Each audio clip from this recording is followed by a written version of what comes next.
ప్రయత్నం చేసుకుంటున్నామంటే కంపల్సరీ తప్పకుండా declaration form మీద సంతకం చేయాలని చెప్పి డిసైడ్ అయింది కాబట్టి ఆ పాపతో కూడా సంతకం చేయించి తిరుమల వెంకటేశ్వర స్వామి దర్శనం చేశారు. ఇవి లేవా? నువ్వు లోకల్గా ఇక్కడ ఉన్నాడువే కదా, బయట కంట్రీలో ఉంటూ అక్కడెక్కడో విద్యను అభ్యసించి ఆ పాప ఆ చిన్నారి బిడ్డ ఆ బిడ్డనే సంతకం చేసినప్పుడు మరి నీ బుద్ధి ఏమైంది? నువ్వు ఇక్కడే పుట్టి ఇక్కడే పెరిగినావు కదా, మీ తాత ముత్తాతలు అందరూ హిందువులే కదా. నువ్వు ఈనాడు ఏదో కన్వర్టెడ్గా అయ్యి నువ్వు ఈ ధర్మాన్ని మర్చిపోతావు, నీతిని మర్చిపోతావు, జాతిని మర్చిపోతావు కదా. ఇది తప్పు కదా.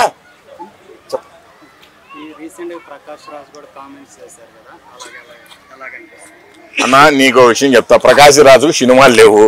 ఇక ఈ ప్రకాశ్ రాజు అన్నటువంటి సినిమాలు లేక ఏం చేస్తా ఉన్నాడంటే ఏదో ఒకటి పాపులేషన్ కావాలి.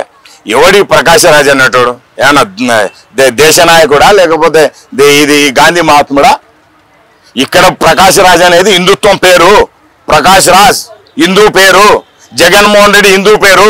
ఇది హిందూ సనాతన ధర్మం, హిందూ భారతదేశం. వీళ్ళందరూ కన్వర్టెడ్గా ఏదో వెళ్ళిపోయి వాళ్ళ దేవుణ్ణి మొక్కుకోమని మేము మొక్కుకోవద్దని ఎవరు చెప్పట్లేదు, వాళ్ళ ధర్మాన్ని మేము ఆచరించొద్దని చెప్పట్లేదు. నువ్వు ఆచరిస్తున్నావు, పక్కవాడి ధర్మాన్ని నువ్వు ఎందుకు కించపరుస్తున్నావు? మసీదుల్లోకి పోయి మీరు మొక్కుతున్నారు కదా, మేమేం ఇక్కడ కించపరచట్లేదు. చర్చిల్లోకి పోయి మీరు ఏం చేస్తున్నారు? మైకులలో బండరాళ్ళకు మొక్కుతున్నారు, ఇంకో దగ్గర మొక్కుతున్నారు, మీరు ఇది చేస్తున్నారు అది చేస్తున్నారు అని చెప్పి మా దేవుణ్ణి కించపరాల్సిన అవసరం ఏముంది? నువ్వు చర్చిలల్లో మైకులలో చెప్పట్లేదా? మీరు ఎవడొస్తాడో రండి చర్చికి, నేను సిద్ధంగా ఉన్నా. ఏ చర్చిలో చూసుకున్నా ఆదివారం పూట హిందూ సనాతన ధర్మాన్ని కించపరచందే. మీరు బైబిల్లో ఉన్నటువంటి వాక్యాలు చదవట్లేదు. మీ దేవుడు చేసినటువంటి గొప్పది ఏదైనా ఉంటే, ఆయన నిజంగా దేవతామూర్తి అయితే ఆయన గురించి గొప్ప చెప్పుకోండి, ఎవరు వద్దన్నారు. వేరే మతాన్ని కించపరిచే నైతిక హక్కు మీకు ఎక్కడిది? మీరు సనాతన హిందూ ధర్మం ఈ భారతదేశంలో పుట్టి ఏదేదో మాట్లాడుతుంటే హిందూ ధర్మంలో ఈ సనాతన ధర్మంలో ఈ భారతదేశంలో పుట్టిన మాకెట్లుండాలి? నువ్వు కన్వర్టెడ్ అయ్యి ఎవరో చెప్పిన మాటలు విని నువ్వే మారినేవు. మేము ఇక్కడ పుట్టి తరతరాలుగా ఆచరిస్తూ ఈ భూమి పుట్టిన దగ్గర నుంచి మేము కూడా ఈ సనాతన హిందూ ధర్మంలో ఉన్నటువంటి వాళ్ళం. మమ్మల్ని మీరు కించపరిచి మాట్లాడుతుంటే మాకు రోషం పౌరుషాలు ఉండవా? మరి మీరు నాశనం చేస్తున్నది, మీరు కించపరిచి మా దేవుళ్ళని మాట్లాడాల్సిన అవసరం ఏముంది? ఆ నైతిక విలువలు ఎక్కడున్నాయి మీకు? మీ దేవుని గురించి చెప్పుకోండి, మేము కాదన్నాం. మీరు ఎక్కడ పోయి కొలుచుకుంటారో మీ దేవుని కొలుచుకోండి, నేను కాదన్నాను. మరి హిందూ సనాతన ధర్మం గురించి మీకేం హక్కు ఉంది? కించపరచాల్సిన అవసరమే ఉంటుంది. అంటే మీరు మతాలు కించపరుస్తూ రోజు ఆదివారం పూట మైకులు పెట్టుకొని మీరందరూ చెప్తున్నది ఏంటిది? దీన్ని బట్టి ఆలోచించాలి. స్టాలిన్ 1 year బ్యాక్ చేసిన కామెంట్స్ కి ఇప్పుడు రిప్లై అంటే ఇప్పుడు మాట్లాడటం సౌత్ ఇండియన్ లో హిందుత్వవాదాన్ని పెంచేయటం కోసమే బీజేపీ అనుకుని నడిపిస్తుంది. అన్నా నేను విషయం చెప్తా, నా కడుపు ఆకలి ఉంటే నేనే ఆకలి ఉందని చెప్పుకుంటా.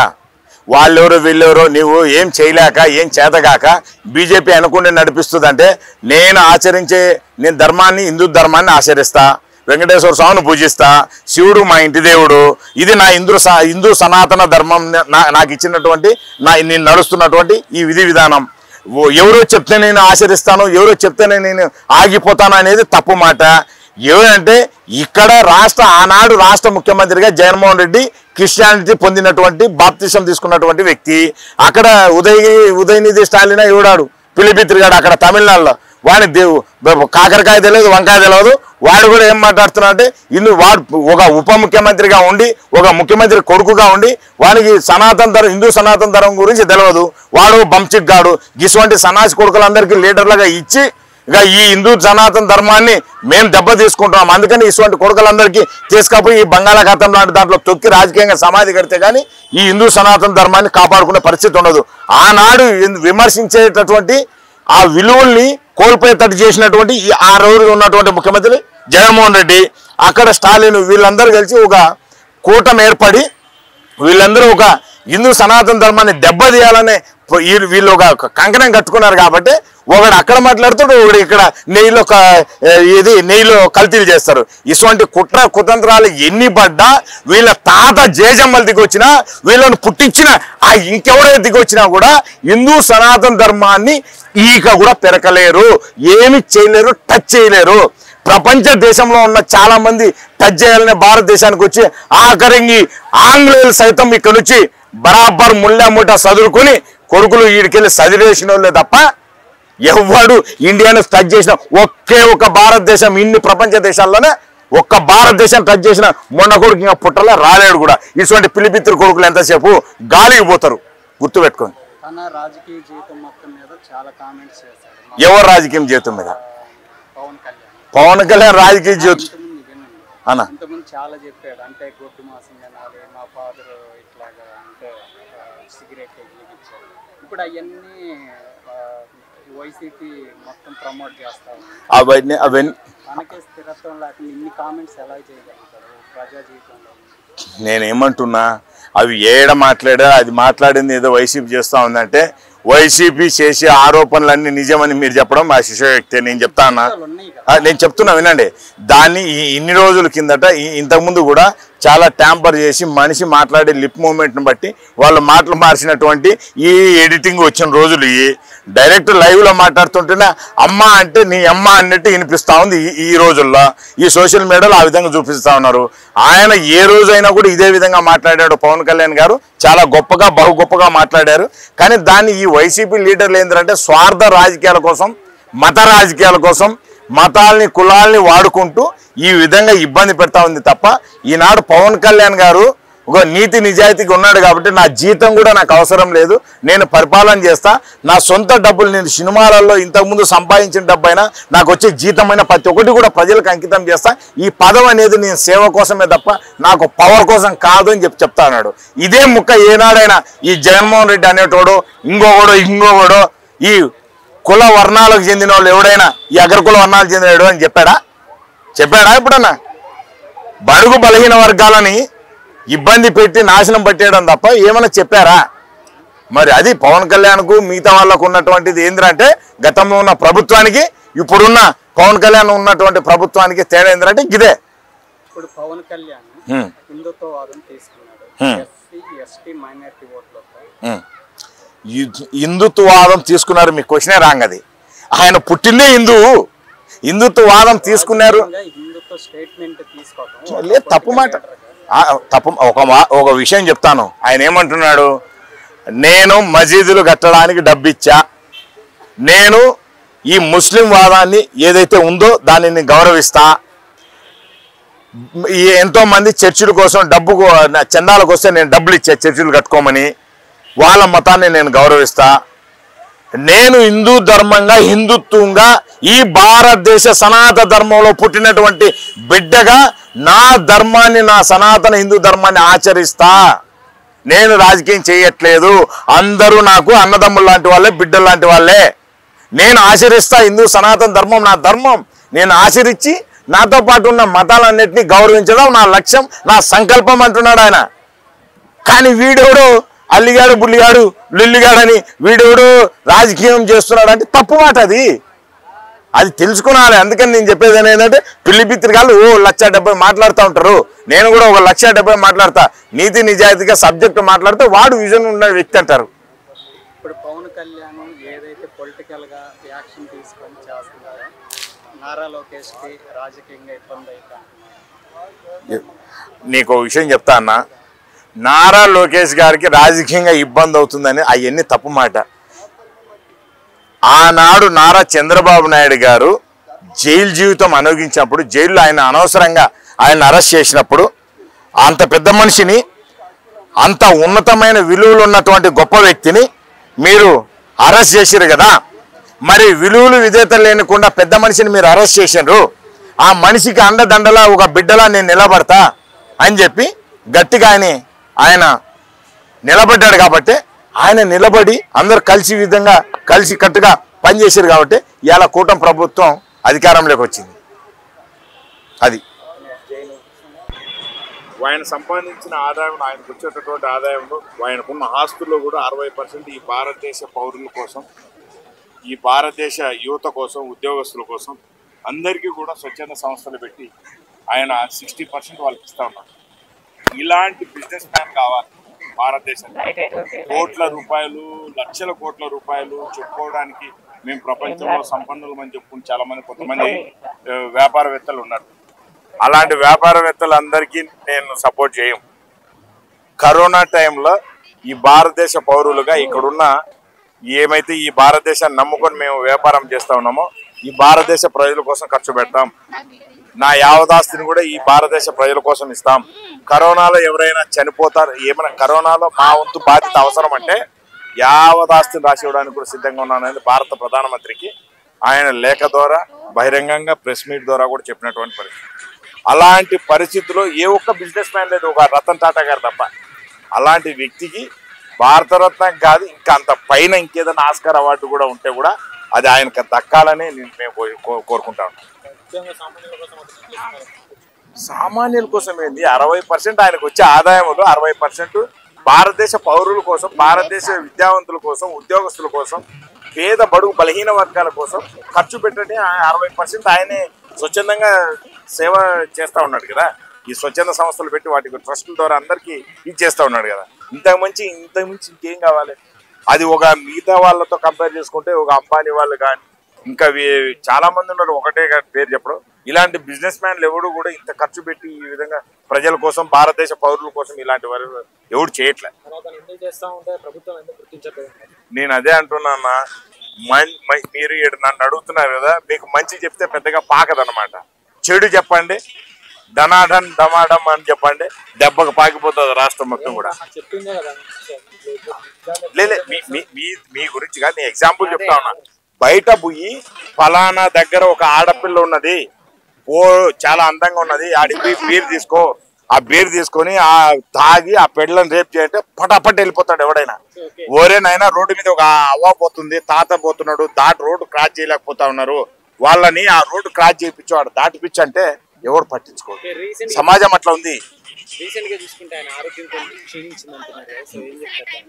ఆరోగ్యం క్షీణించింది. ఇవాళనే చదివిన నేను నిజంగా చాలా బాధపడ్డా. నా ఇంట్లో నా తండ్రికో నా పెద్దలకి ఎవరికైనా ఇబ్బంది జరిగితే ఎంత బాధపడతానో అంతకంటే ఎక్కువగా బాధపడ్డా. కొన్ని కోట్ల మంది కాదు, భారతదేశం మొత్తం కూడా కరోనా అనేది ఈ ప్రపంచంలో ఏ వ్యాధి వస్తే భయపడతారో తెలియదు కానీ కరోనా వల్ల పిల్లల దగ్గర నుంచి పెద్దవాళ్ళు చనిపోయి ముసలి వాళ్ళ వరకు కూడా భయపడ్డాం. ప్రాణాలు గుప్పెట్లో పెట్టుకొని బతికే రోజుల్లో నా యావదాస్తిని రాసిస్తా నా భారతదేశ బిడ్డల కోసం, నా భారతదేశ ప్రజల కోసం అని చెప్పినటువంటి వ్యక్తి ఈరోజు ఇబ్బంది పడదు, హాస్పిటల్లో ఉన్నాడు, ఆరోగ్యం బాగాలేకంటే డెఫినెట్గా బాధపడతాను. నా బిడ్డలకి ఏ విధంగా ఇబ్బంది జరిగితే బాధపడతానో, నా తండ్రికి ఏ విధంగా ఇబ్బంది జరిగితే బాధపడతానో, ఆయనకు ఏమైనా జరిగితే అంతకంటే ఎక్కువ బాధపడతా. ఇప్పుడు మన తెలంగాణ రాజకీయాల్లో చూస్తున్నట్టయితే మల్లారెడ్డి గారు, తీగల కృష్ణారెడ్డి గారు టీడీపీ పార్టీలో చేరుతారని అన్న వాళ్ళు చెప్పుకుంటున్నారేమో. టీడీపీ పార్టీ వాళ్ళు నిజంగా తెలంగాణ పార్టీ ద్వారా చాలా ఏదైనా ఇబ్బంది చేసి ఉంటే నిజంగా ఇప్పుడు వాళ్ళు చెరువులలో కాలేజీలు కానీ ఇతరత్ర కానీ ఇవన్నీ కట్టున్నారు కదా, వీటన్నిటిని హైడ్రా త్రూలో ఏదైతే కూల్చేస్తా ఉన్నారో ఈ తెలంగాణ ప్రజలకు, తెలంగాణ రాష్ట్ర ప్రజలకు ఇబ్బంది పెట్టే పరంగా ఎవరైనా ఉంటే గౌరవ నారా చంద్రబాబు నాయుడు గారు కూడా ఇలాంటి వాళ్ళని ప్రోత్సహించరు. ఇలాంటి ఏదైనా పేదలకు నోరు కొట్టేటటువంటి ఆ యొక్క కార్యకలాపాల్లో కూరుకుపోయినటువంటి లీడర్లు ఎవరైనా ఉంటే గౌరవ నారా చంద్రబాబు నాయుడు గారు వాటిని ప్రోత్సహించరు. ఎందుకని ఆయన గతంలో ఉమ్మడి ఆంధ్రప్రదేశ్గా ఉన్నప్పుడు ఎస్టాబ్లిష్ చేసి ఈ విధంగా ఉండాలి ఆంధ్రప్రదేశ్, అమరావతి మన హైదరాబాద్ నగరం అంటే అని చెప్పి ఆయన ఎన్నో కళలు కానీ నిర్మించినటువంటి సిటీ. అలాంటి సిటీలలో కొంతమంది రాజకీయాల్లో ఉంటూ వాళ్ళు మ్యానిపులేట్ చేసి ఏదో దోచేసినటువంటి దోపిడీ ద్వారా ఇవాళ మాకు ఎటువంటి అవకాశం లేదని చెప్పి పార్టీలు మారి పార్టీలోకి వస్తాయి, తెలుగుదేశంలోకి వస్తాయి, స్వాగతించరు.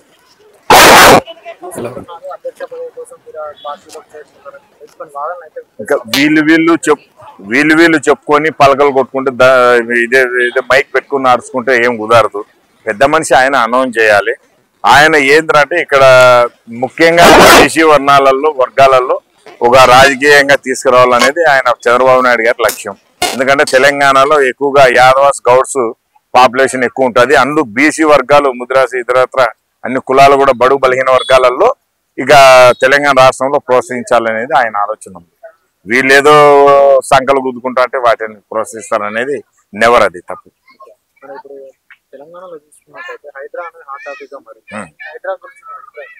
అన్న హైడ్రా చేస్తుంది కదా, 100% నిజం చేస్తుంది. 100% వాస్తవాలు ఇవాళ ఏంటంటే మీరు ఎన్ కన్వెన్షన్ కొటేషన్ కదా, ఎన్ కన్వెన్షన్ కొటేషన్ మీకు నిజ నిర్ధారాలు తెలుసో లేదో నా దగ్గర సాక్ష్యాధారాలు ఉన్నాయి. ఎన్ కన్వెన్షన్ అనేది ఏదైతే ఇవాళ హైదరాబాద్ లో మొట్టమొదటి కొట్టిండ్రు.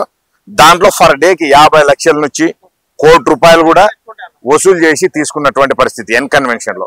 రోజు ఆదాయం అంటే వాళ్ళు చేసే ఫంక్షన్లకు కానీ ఇతరత్రకు కానీ 50 లక్షల నుంచి ₹1 కోటి ఆదాయం తీసుకున్నటువంటి ఈ ఎన్ కన్వెన్షన్ గవర్నమెంట్ పర్మిషన్ లేకుండా అక్కడ నిర్మించి ఇన్ని సంవత్సరాలుగా ఇప్పటి వరకు ఎన్ కన్వెన్షన్ నిర్మించిన దగ్గర నుంచి ఇన్ని సంవత్సరాలుగా నేను కోరేది ఏంటంటే ఫస్ట్ దీని మీద నష్టపరిహారము ఈ విధంగా చేసినటువంటి ఏదైతే ఇన్ని రోజులు వాడుకున్న దానికి గాను గవర్నమెంట్ కి ఇంత చలానా కట్టాలి, ఈ విధంగా ఇంత డబ్బు అనేది కట్టాలని చెప్పి నేను రాష్ట్ర ముఖ్యమంత్రి రేవంత్ రెడ్డి గారిని కోరుతా ఉన్నా.